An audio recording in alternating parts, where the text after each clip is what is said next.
ಕರ್ನಾಟಕದಿಂದ ರಾಜ್ಯಸಭಾ ಮೆಂಬರ್ ಆಗಿರೋ ಗೌರವಾನ್ವಿತ ನಿರ್ಮಲಾ ಸೀತಾರಾಮನ್ ಮೇಡಮ್ ಜಿ, ನಿಮಗೆ ಕನ್ನಡ ಬರುತ್ತೆ ಅಂತ ಭಾವಿಸಿದ್ದೀನಿ.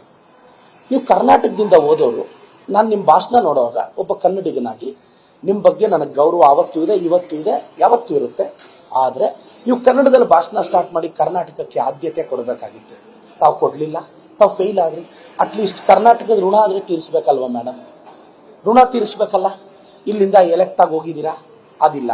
ಇದ್ರ ಬಗ್ಗೆ ರಾಜ್ಯಸಭೆ ಲೋಕಸಭೆ ಮೆಂಬರ್ಸ್ಗೆ ನಿರ್ಮಲಾ ಸೀತಾರಾಮನ್ ಅವ್ರನ್ನಾಗ್ಲಿ ನರೇಂದ್ರ ಮೋದಿಜಿ ಅವ್ರನ್ನಾಗ್ಲಿ ಪ್ರಶ್ನೆ ಮಾಡೋ ತಾಕತ್ತು ಯಾವ ಸಂಸದರಿಗೂ ಇಲ್ಲ. ಅವ್ರ ಮುಂದೆ ನಿಂತ್ಕೊಳ್ಳೋಕ್ಕೂ ಇವ್ರಿಗೆ ಭಯ. ಸೊ ಅಶೋಕ್ ಅವರಂತೂ ಇದ್ರ ಬಗ್ಗೆ ಏನು ಸಕಾರ ಇತ್ತಲ್ಲ. ನೀವೇನು ಅಶೋಕ್ ಸರ್ ಜಾತಕ ಹೇಳ್ಕೊಂಡೆ ಎದ್ದು ಬಿಡ್ತೀರಾ, ಜ್ಯೋತಿಷ್ಯ ಹೇಳ್ಕೊಂಡೆ ಎದ್ದು ಬಿಡ್ತೀರಾ?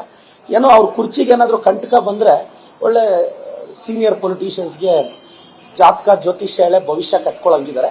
ಬಟ್ ನಿಮ್ಮ ಹೊಸ ಪ್ರೊಫೆಷನ್ಗೆ ಆಲ್ ದಿ ಬೆಸ್ಟ್ ಸರ್. ಮನೆಯ ಮಾಳಿಗೆ ಸೋರುತ್ತಿದೆ, ಅವ್ರ ಮನೆ ಮಾಳಿಗೆನೆ ಸೋರ್ತಾ ಇದೆ. ಇಲ್ಲಿ ನಮ್ಮ ಮೇಲೆ ಮಳೆ ಬೀಳ್ತಿದ್ರೆ ಛತ್ರಿ ಹಿಡಿಯಕ್ಕೆ ಬರ್ತಿದ್ದಾರೆ ಅಶೋಕ್ ಅವರು. ಅದೇನ ಅವ್ರದೇ ಕಷ್ಟ ಆಗಿದೆ ಪಾಪ. ನಮ್ಮ ಚಿಕ್ಕ ಪುಟ್ಟ ತಪ್ಪುಗಳನ್ನ ತಿದ್ದಕ್ಕೆ ಬರ್ತಿದ್ದಾರೆ. ನಾನು ವಿರೋಧ ಪಕ್ಷದ ನಾಯಕರಿಂದ ನಾನು ತುಂಬಾ ಒಂದು ಹೊಸ MLA ಸರ್, ನಾನು ತುಂಬಾ ಎಕ್ಸ್ಪೆಕ್ಟ್ ಮಾಡ್ತೀನಿ ಅವರಿಂದ.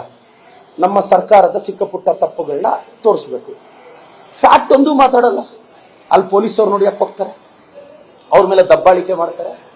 ಡಿಸಿಪ್ಲಿನ್ಡ್ ಅಂತೆ. ಯಾರ್ದು ಸರ್ ಡಿಸಿಪ್ಲಿನ್ಡ್ ಪಾರ್ಟಿ? ನಮ್ಮ ಕಾಂಗ್ರೆಸ್ ಡಿಸಿಪ್ಲಿನ್ಡ್ ಪಾರ್ಟಿ. ನಾವು ಯಾರಾದ್ರೂ ನಮ್ಮ ನಾಯಕರ ವಿರುದ್ಧ ಮಾತಾಡ್ತೀವ? ನಮ್ಮ ನಾಯಕರ ಡಿಸಿಷನ್ ಡಿಸ್ರೆಸ್ಪೆಕ್ಟ್ ಮಾಡ್ತೀವ? ನಾನೊಂದು ಶಾಸಕರಾಗಿ ಹೇಳ್ತೀನಿ, ನನ್ನ ಅಧ್ಯಕ್ಷರು, ನನ್ನ ಮುಖ್ಯಮಂತ್ರಿಗಳು, ನನ್ನ ಹೈಕಮಾಂಡ್ ಪ್ರದೀಪ್ ಕಸ ಗುಡಿಸೋದ್ರೆ KPCCL ಕಸ ಗುಡಿಸ್ತೀನಿ. ಅಟ್ಲೀಸ್ಟ್ ಇವ್ರ ಪಾರ್ಟಿಯಲ್ಲಿ ವಿರೋಧ ಪಕ್ಷದ ನಾಯಕರಾಗಿ ಇವ್ರಿಗೆ ದಮ್ಮು ತಾಕತ್ತಿಲ್ಲ ಅವ್ರ ಬಾಯಿ ಮುಗಿಸಕ್ಕೆ. ಇದ್ಯಾವ ಡಿಸಿಪ್ಲಿನ್ಡ್ ಪಾರ್ಟಿ ಸರ್? ನಮಗೂ ಒಂದು ಬಿಜೆಪಿ ಅಂದ್ರೆ ಸ್ವಲ್ಪ ಡಿಸಿಪ್ಲಿನ್ ಇರುತ್ತೆ ಅಂತ. ಇವ್ರಿಗೆ ಇನ್ಡಿಸಿಪ್ಲಿನ್ ಡಿಕ್ಷನರಿಯಲ್ಲಿ ಇನ್ನು ಮುಂದೆ ಬಿಜೆಪಿ ಅಂತ ಬರೀಬೇಕು ಅನ್ನೋದು ನನ್ನ ಅಭಿಪ್ರಾಯ.